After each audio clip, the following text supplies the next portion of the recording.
पीछे खड़ा हो गया। दर्द बढ़ रहा था तो मैं बाएं से घूम के आगे गया तो देखा वार्ड बॉय बैठा है, कंपाउंडर भी नहीं, वो मरीजों को लिख रहा था। तो हमने कहा भाई डॉक्टर साहब कहाँ हैं? कहा साहब वो चले गए। तो हमने कहा कहाँ चले गए? कहे अब गए, वो नहीं आएंगे। तो हमने कहा कौन देखेगा? कहा साहब अब आप सोचे। तो मैं प्रिंसिपल पे आप पास गया। प्रिंसिपल साहब वहाँ अस्पताल में मेडिकल कॉलेज में थे ही नहीं, घर में बैठे थे। मैंने फिर टेलीफोन किया डीएम को, तो डीएम साहब ने टेलीफोन किया प्रिंसिपल को। तो प्रिंसिपल ने मुझे टेलीफोन किया कि वो डॉक्टर साहब बाथरूम गए थे। तो हमने कहा भाई जब बाथरूम गए थे तो उनको बताना चाहिए।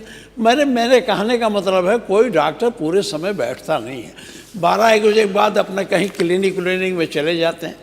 तो आप वहाँ एक सबसे बड़ी कमी है कि आपका बेहोशी का डॉक्टर नहीं है, इस नाते कोई सर्जरी हो ही नहीं पाती है। तो और सब कुछ है, उसको आप उस पर ध्यान दे दें। एक ऐसा डॉक्टर वहाँ नियुक्त करा दें, ना करें तो कॉन्ट्रैक्ट पर कहीं कर लें, जो ऑपरेशन के समय आ जाए। हमको प्रिंसिपल ने बताया ऑपरेशन हो ही नहीं पा रहा। दूसरा एक सामुदायिक स्वास्थ्य केंद्र है।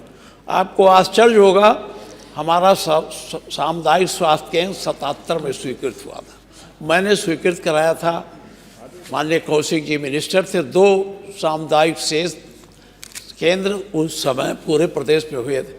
आज वो जर्जर स्थिति में है। बिल्डिंग बनाने का पैसा आपने दे दिया, लेकिन वो बिल्डिंग को गिराने का इतना ज़्यादा रुपया आ गया है कि वो कॉन्ट्रैक्टर कोई ले ही नहीं रहा है कि उसको गिरावे, इसलिए वो पड़ा हुआ है। उसका मैंने आपको चिट्ठी भी लिखी थी, फिर से सर्वेक्षण कराकर वो दाम मूल्य कम कर दें। आपका बनाने का पैसा है वहाँ, ये नहीं कि आपको यहाँ से भेजना, केवल वही उसका मूल्यांकन करा लें जितना वो है, उसमें वो कॉन्ट्रैक्टर गिरा दे तो उससे अच्छा बिल्डिंग बन जाएगी। बहुत जर्जर हो चुका है, 77-78 का वो अस्पताल है।